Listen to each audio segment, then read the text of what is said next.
নমস্কার, স্বাস্থ্যবন্ধু ইউটিউব চ্যানেলে আপনাদের সকলকে স্বাগত। আমি আপনাদের স্বাস্থ্যবন্ধু শুভঙ্কর, ডায়াবেটিস এডুকেটর এবং চর্মরোগ চিকিৎসক। আমি আমার এই স্বাস্থ্যবন্ধু ইউটিউব চ্যানেলে বিভিন্ন প্রকার রোগ, তার প্রতিকার ও প্রতিরোধ নিয়ে আলোচনা করি খুবই সহজ সরল ভাষায়। আজকে যে বিষয়টা নিয়ে একটু আলোচনা করব সেটা হচ্ছে সুগার রোগী কিভাবে 100 বছর সুস্থ শরীরে বেঁচে থাকবে। তাহলে আসুন আলোচনাটা শুরু করা যাক। তাহলে প্রথমেই আগে একটু দেখে নিই যে সুগার কী বা কেন হয়। রক্তে যদি সুগারের মাত্রা স্বাভাবিকের থেকে বেড়ে যায় সেই অবস্থাটাকে আমরা বলি ডায়াবেটিস। এখন তাহলে দেখি ডায়াবেটিসটা কেন হয়। দেখুন, আমরা যে খাবার খাই সেই খাবারে carbohydrate, protein, fat, minerals, vitamins এগুলো থাকে। আজকে আমরা আলোচনার জন্য শুধু কার্বোহাইড্রেট নিয়ে আলোচনা করব। তাহলে আমরা যখন খাবার খাচ্ছি সেই খাবারের মধ্যে যে কার্বোহাইড্রেট থাকে সেটা আমাদের শরীরে গিয়ে ভেঙে যায়। এখন এই কার্বোহাইড্রেট থেকে ভেঙে গিয়ে তৈরি হয় গ্লুকোজ। এই গ্লুকোজই হচ্ছে আমাদের শক্তির উৎস। কিন্তু গ্লুকোজ সরাসরি আমাদের শক্তি বা এনার্জি তৈরি করতে পারে না।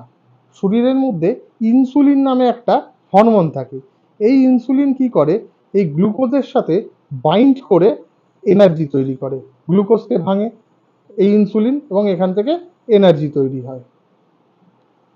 তাহলে এখন দেখি এই গ্লুকোজের মাত্রাটা কেন বেড়ে যাচ্ছে।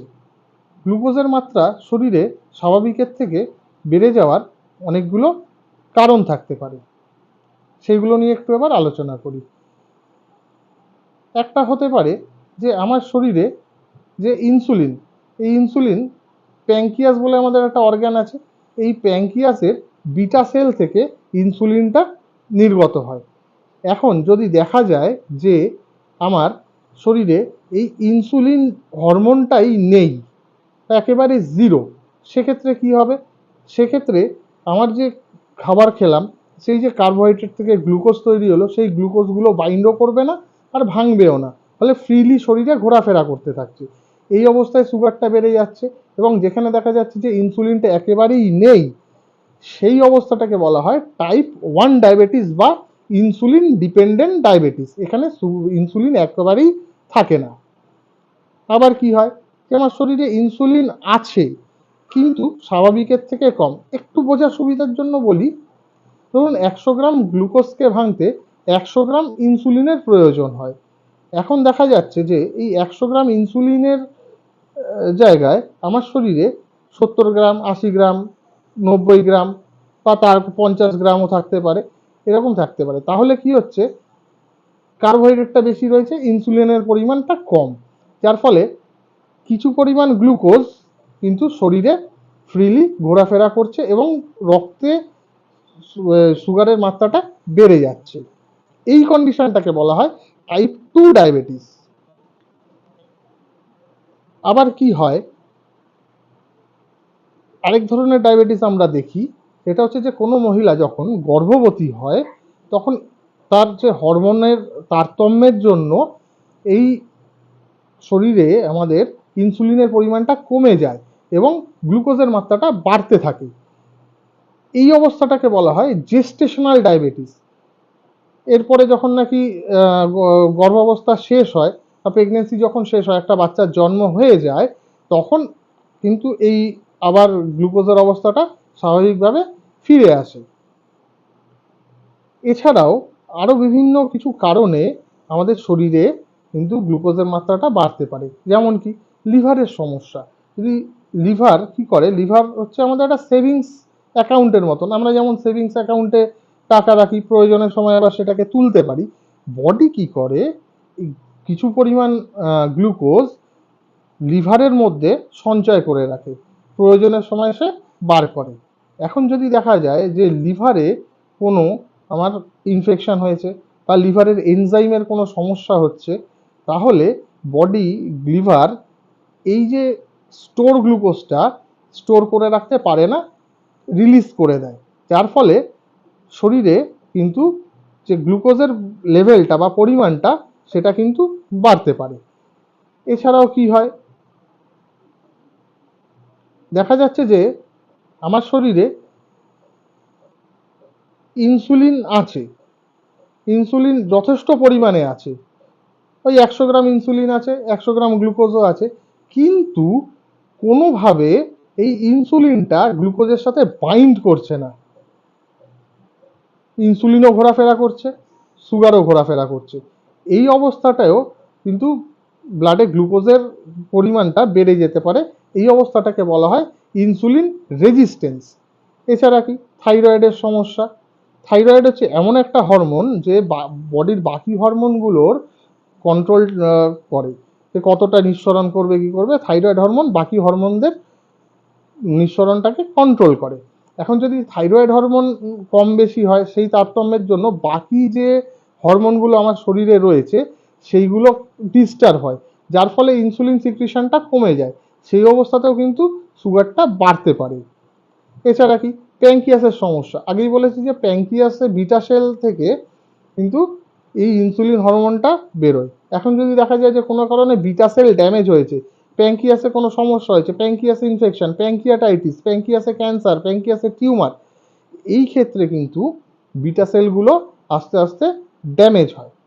সেক্ষেত্রে দেখা যায় যে ইনসুলিন সিক্রিশন কম হচ্ছে, যার ফলে গ্লুকোজের পরিমাণটা বাড়ছে। তো এই সব কারণগুলোতে কিন্তু আমাদের অনেকগুলো কারণে এই ব্লাড গ্লুকোজটা আমাদের বাড়তে পারে। এখন একটু জেনে নিই যে আমার শরীরে যে ব্লাড গ্লুকোজটা কতটা আছে এটা কিভাবে আমরা নির্ণয় করব, বা ডায়াবেটিস কিভাবে নির্ণয় করা যায়। রক্ত পরীক্ষার মাধ্যমেই এই ডায়াবেটিসকে আমরা নির্ণয় করতে পারি। বেশ কয়েক ধরনের পরীক্ষা আছে। কি কি সেগুলো?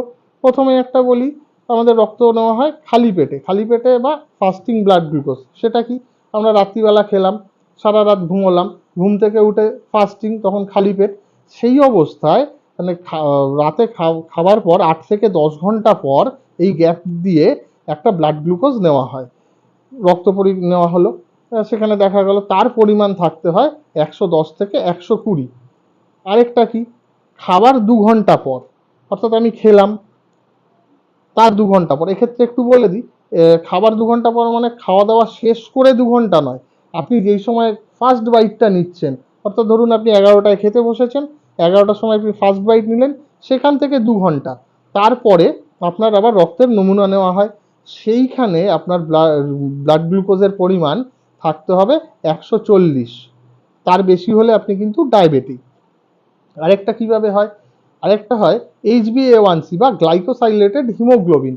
এটা কি, এটাও আপনি যে কোনো সময় করতে পারেন, খেয়ে না খেয়ে যে কোনো সময় এটা করা যায়। এই ক্ষেত্রে আপনার গত 3 থেকে 4 মাসে আপনার ব্লাড গ্লুকোজের অবস্থা কি ছিল তার একটা অ্যাভারেজ হচ্ছে এই HbA1c। আরেকটা হয় ওজিটিটি বা ওরাল গ্লুকোজ টলারেন্স টেস্ট। এক্ষেত্রে কি করা হয়, 75 গ্রাম গ্লুকোজ জলে গুলে কোনো একজন ব্যক্তিকে খাওয়ানো হয়, এবং তার থেকে ঠিক 2 ঘন্টা বাদে তার রক্তের নমুনা নিয়ে পরীক্ষা করা হয়, এবং সেক্ষেত্রেও কিন্তু তার মান হচ্ছে 140-এর বেশি। কোনোভাবেই যেন ক্রস না করে, তার 140-এর বেশি যদি ক্রস করে যায় তাহলে কিন্তু সে ডায়াবেটিক। এখন বলি ডায়াবেটিসের লক্ষণগুলো কি, কি কি হলে বুঝবেন যে লক্ষণগুলো কি। বেশ কিছু কমন লক্ষণ আমরা দেখতে পাই, যেরকম হচ্ছে জিভ শুকিয়ে যাওয়া বা মুখ শুকিয়ে যাওয়া, ড্রাই মাউথ যেটাকে বলি, ঘন ঘন জল পিপাসা পাওয়া, ফ্রিকুয়েন্ট ইউরিনেশন, ঘন ঘন পেচ্ছাপ হওয়া।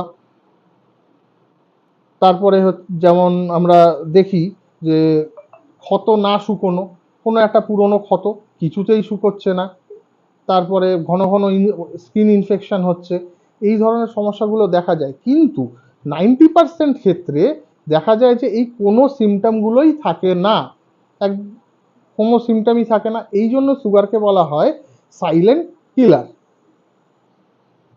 এছাড়া কি হতে পারে, ওয়েট লস হতে পারে আপনার। আপনি খুব স্বাস্থ্যবান ছিলেন, হঠাৎ করে আপনার ওয়েট কমে যাচ্ছে, রোগা হয়ে যাচ্ছেন, সারাদিন আলসেমি, একটা কোনো কিছু কাজ করতে ইচ্ছে করছে না। এগুলোও কিন্তু ডায়াবেটিসের প্রাইমারি লক্ষণ, তবে সেগুলো নাও থাকতে পারে। এখন ধরুন আপনার হঠাৎ করে আপনার ডায়াবেটিস ধরা পড়লো, তা আপনি এখন কি করবেন? প্রথমেই কোনো একজন ডায়াবেটোলজিস্টের সাথে কনসাল্ট করুন, কারণ একজন ডায়াবেটোলজিস্টই আপনার ডায়াবেটিসের কারণটা নির্ণয় করে আপনাকে সঠিকভাবে গাইড করতে পারবে যে আপনি ডায়াবেটিসটা কিভাবে কন্ট্রোল করতে পারবেন। ডায়াবেটিস কিন্তু দেখুন নিজে কোনো সমস্যা তৈরি করে না। ডায়াবেটিস বিভিন্ন আমাদের যে অর্গ্যানগুলো রয়েছে, হার্ট, কিডনি, ব্রেন, নার্ভ, এইগুলোকে মারাত্মকভাবে ক্ষতি করে। এবং ল্যাটার স্টেজেও যদি অনেক দিন ধরে ডায়াবেটিস আনট্রিটেড থাকে, সেক্ষেত্রে দেখা যায় পায়ের তলায় ক্ষত বা ডায়াবেটিস আলসার এবং গ্যাংগ্রিন, এই সমস্যাগুলোও কিন্তু আমরা দেখতে পাই। তাহলে যখনই আপনার ডায়াবেটিস ধরা পড়ছে, সেই সময় আপনি একজন ডায়াবেটোলজিস্টের সাথে কনসাল্ট করুন, তাতে আপনি আপনার ডায়াবেটিসটাকে কন্ট্রোলে রাখতে পারবেন। এবার একটু বলি যে ডায়াবেটিসের আপনার ধরা পড়লো, তো এর প্রতিকার কিভাবে করবেন। প্রতিকার বলতে দেখুন আপনাকে 3D মেনে চলতে হবে। 3D মানে হচ্ছে, ফার্স্ট ডি হচ্ছে আপনার ডায়েট। আপনার ডায়েটটা ভীষণ গুরুত্বপূর্ণ। আপনাকে কার্বোহাইড্রেট যুক্ত খাবার বা হাই গ্লাইসেমিক ইন্ডেক্স যুক্ত খাবারগুলোকে একটু এড়িয়ে চলতে হবে, যেমন মিষ্টি, তারপরে ধরুন কোনো হাই ফ্রুটস যেমন আম, কাঁঠাল, এই জাতীয় খাবারগুলো, এবং সাথে খুব চর্বিযুক্ত খাবার, তেল মশলাযুক্ত খাবার, এইগুলোকে কিন্তু আপনাকে এড়িয়ে চলতে হবে। তার বদলে আপনার কী খেতে হবে? বেশি করে প্রোটিন। আপনি প্রোটিন জাতীয় খাবার বেশি করে খান। এটা গেল আপনার ডায়েট। এরপরে হচ্ছে ডিসিপ্লিন। 3D এর সেকেন্ড ডি হচ্ছে ডিসিপ্লিন। ডিসিপ্লিনটা কি? আপনার সময় মতো খাওয়া, সময় মতো ঘুমোতে যাওয়া, সময়ে ঘুম থেকে ওঠা, সময় মতন আপনার এক্সারসাইজ করা। প্রতিদিন সকালে খুব ভারী এক্সারসাইজ নয়, আধা ঘন্টা মতো হালকা এক্সারসাইজ করুন, পারলে হাঁটুন, আধ ঘন্টা করে সকালবেলা হাঁটুন। এটা হচ্ছে আপনার ডিসিপ্লিন। থার্ড ডি হচ্ছে ড্রাগ। আপনার ডাক্তারবাবু আপনাকে যে ওষুধগুলো দিয়েছেন, যখন খেতে বলেছেন, যেভাবে খেতে বলেছেন, সেইগুলোকে আপনার কিন্তু সময় মতো খেতে হবে। এখন যখন আপনি 3D মেনটেন করছেন, আপনি একটা হেলদি লাইফস্টাইল মেনটেন করছেন, আপনি আপনার ডায়েট মেনটেন করছেন, আপনি খুব ডিসিপ্লিন, আপনি সময় মতন ওষুধ খাচ্ছেন, তখনই কিন্তু আপনি অন্যান্যদের থেকে অনেক বেশি এগিয়ে থাকবেন সুস্থ থাকার ব্যাপারে। আর আপনি যত সুস্থ থাকবেন, আপনার রোগ তত কম হবে। আপনার রোগ যত কম হবে, আপনি দীর্ঘজীবন বাঁচতে পারবেন। একজন ডায়াবেটিক রোগী যদি সব কিছু মেনে চলে, ওয়েল ডিসিপ্লিন ডায়াবেটিক ব্যক্তি, তিনি সময় মতন ওষুধ, সময় মতন আপনার খাওয়া, সময় মতন ঘুমোনো, এগুলো যদি মেনটেন করেন, তাহলেই সে দীর্ঘজীবন লাভ করবে। এবং অবশ্যই আপনাকে কিন্তু আপনার ব্লাড সুগারটা রেগুলার পরীক্ষা করতে হবে। ব্লাড সুগার রেগুলার চেক করবেন, এবং যেগুলো বললাম, ডায়েট, ডিসিপ্লিন, ড্রাগ, এগুলো মেনটেন করবেন। তাহলে কিন্তু আপনি দীর্ঘজীবন লাভ করতে পারবেন এবং 100 বছর আপনি সুস্থ শরীরে বেঁচে থাকতে পারবেন। আর আমাদের এই চ্যানেলে আমি আরও বিভিন্ন রোগের ব্যাপারে এরকম আলোচনা করব, তাই ভিডিওগুলো আপনারা দেখুন। যদি আপনার ভালো লাগে, তাহলে লাইক, কমেন্ট, শেয়ার অবশ্যই করবেন। ধন্যবাদ।